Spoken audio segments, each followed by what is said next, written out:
Confidence हम सबको चाहिए, है ना? पर क्या हो अगर मैं कहूं कि जिसे हम कॉन्फिडेंस समझते हैं वो असल में कुछ और ही है। आज हम इसी इल्यूजन को, इसी भ्रम को तोड़ने वाले हैं और ये जानने वाले हैं कि असली पावर शोर में नहीं, शांति में है। अच्छा, एक सेकंड के लिए सोचिए, कोई ऑफिस मीटिंग हो या दोस्तों के बीच का गेट टुगेदर। कौन है वो इंसान जिसे देखकर लगता है कि वाह, कितना कॉन्फिडेंट है? शायद वही ना, जिसकी आवाज सबसे तेज होती है, जो हर बात पर अपनी राय सबसे पहले रखता है। हाँ, हम सब यही सोचते हैं, लेकिन साइकोलॉजी यानी मनोविज्ञान इस बारे में कुछ अलग ही कहता है। और उसका जवाब, वो हमें थोड़ा सा शॉक कर सकता है। बेसिकली जिसे हम कॉन्फिडेंस समझते हैं ना, वो अक्सर बस एक इल्यूजन होता है, एक ऐसा पर्दा जिससे दुनिया सच मान लेती है। तो चलिए इस इंटरेस्टिंग पजल को सॉल्व करते हैं और देखते हैं कि असली कॉन्फिडेंस आखिर है क्या। इसे समझने का सबसे बेस्ट तरीका है एक सिचुएशन को इमेजिन करना जिससे हम सब रिलेट कर सकते हैं। एक ऑफिस मीटिंग। तो सोचिए मीटिंग चल रही है और वहां दो तरह के लोग हैं और बस यहीं से कॉन्फिडेंस का पूरा गेम शुरू हो जाता है। तो एक तरफ है, लेट्स से, पर्सन ए।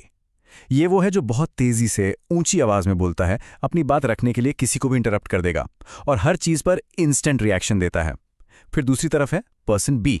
ये ज्यादातर शांत रहता है, सुनता है, जब बोलता है तो बहुत सोच समझकर और हमेशा बोलने से पहले एक छोटा सा पॉज लेता है।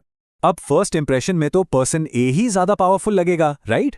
लेकिन जब बात आती है किसी इंपॉर्टेंट डिसीजन की, तो रियल अथॉरिटी किसके पास होती है? किसकी बात को सीरियसली लिया जाता है? और यहां आता है ट्विस्ट। सरप्राइजिंगली असली पावर पर्सन बी के पास होती है। जो शांत है उसे ज्यादा पावरफुल माना जाता है।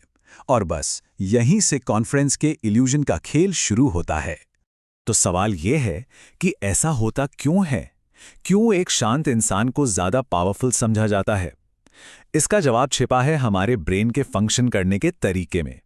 चलिए इस परसेप्शन के पीछे की साइकोलॉजी को समझते हैं।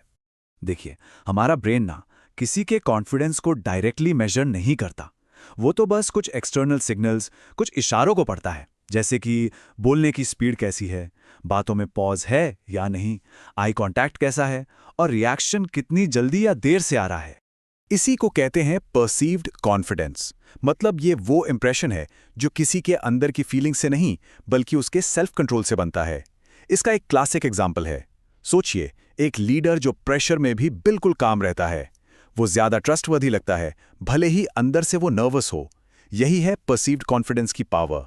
और यही साइकोलॉजी का एक गोल्डन रूल सामने आता है।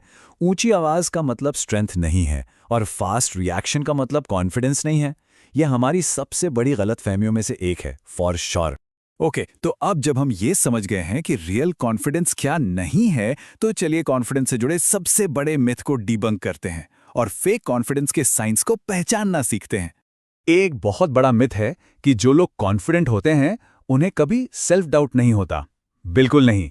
सच्चाई तो ये है कि स्ट्रांग लोग वो नहीं होते जिन्हें डाउट नहीं होता, बल्कि वो होते हैं जो अपने डाउट को कंट्रोल करना जानते हैं। तो फेक कॉन्फिडेंस दिखता कैसा है?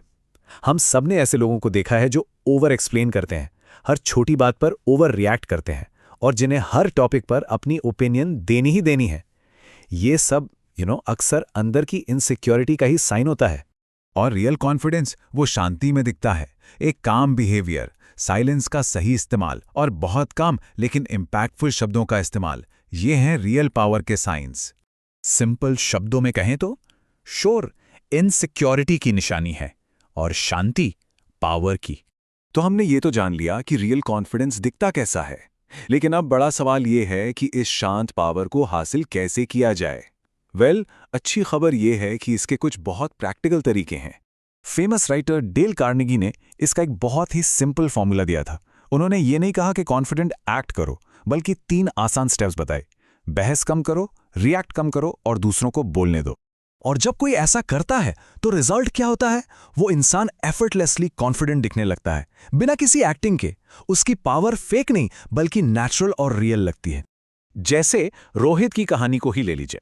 वो हमेशा हर बात का झट से जवाब देता था, जिससे लोग उसे इम्पेशेंट समझते थे। फिर उसने बस एक चीज बदली, उसने पॉज लेना सीखा, साइलेंस को यूज करना सीखा और रिजल्ट, लोगों का उसके लिए नजरिया ही बदल गया। उसका कॉन्फिडेंस नहीं बढ़ा था, उसका प्रेजेंस बढ़ा था, और दुनिया इसी प्रेजेंस को कॉन्फिडेंस मानती है। तो इस पूरी डिस्कशन के बाद हम कॉन्फिडेंस के बारे में क्या कह सकते हैं? शायद इसकी डेफिनेशन वो है ही नहीं जो हम आज तक सोचते आए हैं। इस पूरी बात का निचोड़ बस इस एक लाइन में है। कॉन्फिडेंस वो नहीं है जो कोई अंदर फील करता है, बल्कि कॉन्फिडेंस वो है जो दूसरे लोग उस इंसान के बारे में फील करते हैं। तो आखिर में बात यही है कि दुनिया की नज़र में कॉन्फिडेंट दिखने का असली रास्ता है सेल्फ कंट्रोल में मास्टरी हासिल करना, अपने इमोशंस पर, अपने रिएक्शंस पर, और सबसे इंपॉर्टेंट अपनी खामोशी पर कंट्रोल। और जाते जाते एक सवाल छोड़ जाते हैं।